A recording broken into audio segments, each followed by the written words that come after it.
Hvis der kommer hvide striber på dine udskrifter eller farverne bliver forkerte, så anbefaler vi, at du kører en rens. Start med at komme papir i printeren.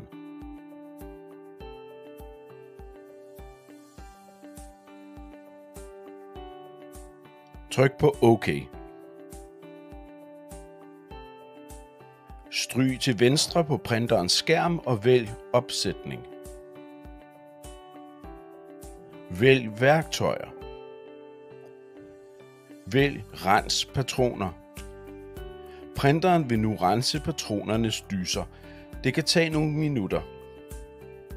Når den er færdig med at rense, udskriver printeren en testside.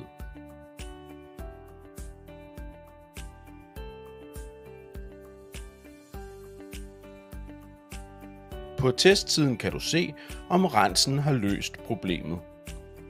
Her kan man se et eksempel på, at problemet ikke er løst. Der er tydelig mangel på sort blæk og hvide striber i nogle af farverne. Hvis din testside stadig viser tegn på fejl, så skal du rense patronerne igen. Følg vejledningen på skærmen. Trykker du ja, starter en ny patronrens. Efter rensen udskriver printeren en ny testside. Nogle gange kræver det 2 til 3 rens, før udskriften er helt fejlfri.